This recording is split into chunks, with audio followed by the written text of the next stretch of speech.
بسم اللہ الرحمن الرحیم۔ برہ بن عازب رضی اللہ تعالیٰ عنہ کہتے ہیں کہ ہم ایک انصاری کے جنازے میں شریک تھے۔ نبی صلی اللہ علیہ وسلم بھی ہمارے ساتھ ساتھ چل رہے تھے۔ جب قبر تک پہنچے تو حضرت محمد صلی اللہ علیہ وسلم وہاں بیٹھ گئے۔ ہم بھی آپ صلی اللہ علیہ وسلم کے اطراف بیٹھے تھے اور ایسے خاموش گویا پرندے ہمارے سروں پر بیٹھ گئے ہوں۔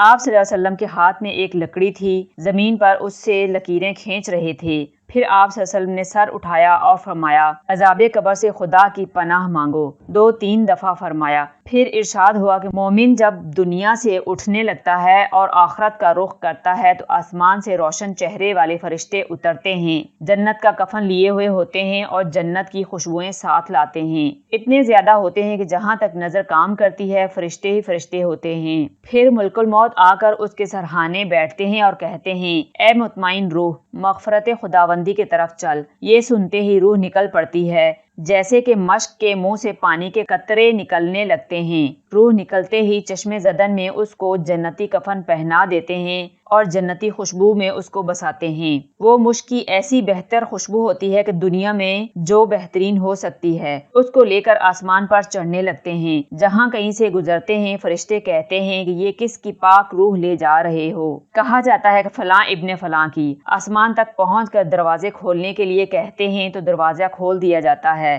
اس کے ساتھ دوسرے تمام فرشتے بھی آسمان دوئم تک ساتھ آتے ہیں۔ اسی طرح آسمان با آسمان 7ویں آسمان تک پہنچتے ہیں۔ اب اللہ تعالیٰ فرماتا ہے کہ میرے اس بندے کو علیین کے دفتر میں لکھ لو اور زمین کی طرف واپس کر دو، کیونکہ میں نے اس کو مٹی سے پیدا کیا ہے، اسی کے اندر اس کو واپس کرتا ہوں اور پھر دوبارہ اسی کے اندر سے اس کو اٹھاؤں گا۔ اب اس کی روح واپس کی جاتی ہے۔ یہاں 2 فرشتے آتے ہیں، اس کے پاس بیٹھتے ہیں اور پوچھتے ہیں کہ تمہارا رب کون ہے؟ وہ کہتا ہے کہ میرا رب اللہ ہے۔ پھر پوچھتے ہیں کہ تمہارا دین کون سا ہے؟ وہ کہتا ہے میرا دین اسلام ہے۔ پھر پوچھتے ہیں کہ وہ کون شخص ہیں جو تمہاری طرف بھیجے گئے تھے؟ وہ کہتا ہے خدا کے رسول صلی اللہ علیہ وسلم تھے۔ پھر پوچھتے ہیں کہ تمہارا ذریعہ علم کیا تھا؟ وہ کہتا ہے کہ میں نے اللہ تعالیٰ کی کتاب پڑھی تھی، اس پر ایمان لایا تھا۔ اب آسمان سے ایک ندا آتی ہے کہ میرے اس بندے نے سچ کہا، اس کے لیے جنت کا فرش لاؤ، جنت کے کپڑے پہناؤ اور جنت کا ایک دروازہ اس کے لیے کھول دو تاکہ جنت کی ہوا اور خوشبو اس کو پہنچتی رہے۔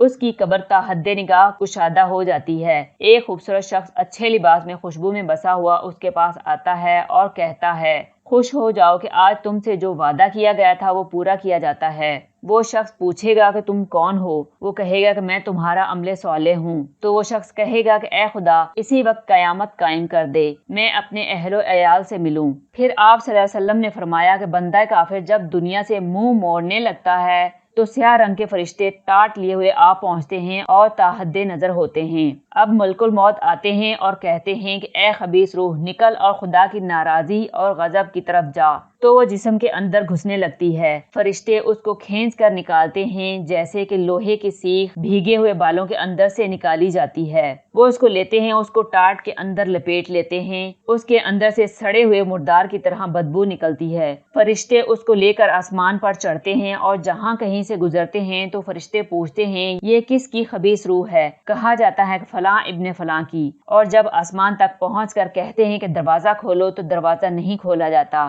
پھر اللہ تعالیٰ فرماتا ہے کہ اس کو زمین کے طبقہ زیرے کی سجین میں لے جاؤ، چنانچہ اس کی روح وہاں پھینک دی جاتی ہے۔ پھر آپ صلی اللہ علیہ وسلم نے یہ آیت تلاوت فرمائی کہ جو اللہ کا شرک کرتا ہے گویا آسمان سے گر پڑا اور پرندے اس کا گوشت نوچ رہے ہوں یا ہوائیں دور دراز اس کو لیے اڑ رہی ہوں، اس کی روح اس کے جسم میں واپس کر دی جاتی ہے۔ پھر 2 فرشتے آ کر پوچھتے ہیں کہ تیرا رب کون ہے؟ وہ کہتا ہے میں نہیں جانتا۔ پھر پوچھتے ہیں تیرا دین کون سا ہے؟ وہ جواب دیتا ہے میں نہیں جانتا۔ پھر دریافت کرتے ہیں تیری طرف کون بھیجا گیا تھا؟ وہ کہتا ہے مجھے علم نہیں۔ اب آسمان سے ندا آتی ہے کہ میرا بندہ جھوٹ کہتا ہے، اس کے لیے دوزخ کا فرش لاؤ اور دوزخ کا دروازہ اس پر کھول دو تاکہ اس کو دوزخ کی حرارت اور باد گرم پہنچتی رہے۔ اس کی قبر اس پر تنگ ہو جاتی ہے اور اتنا دباؤ ڈالتی ہے کہ ہڈی پسلی مل جاتی ہے۔ ایک کبھی چہرے والا میلے کچیلے کپڑے پہنے بدبودار اس کے پاس آتا ہے اور کہتا ہے کہ تجھے اپنی بدبختیوں کی بشارت ہے، یہ وہی دن ہے جس کا تجھ سے وعدہ تھا۔ وہ پوچھتا ہے تو کون ہے؟ وہ کہتا ہے میں تیرا عمل بد ہوں۔ کافر کہتا ہے خدا کرے قیامت قائم نہ ہو تاکہ مجھے دوزخ میں نہ جانا پڑے۔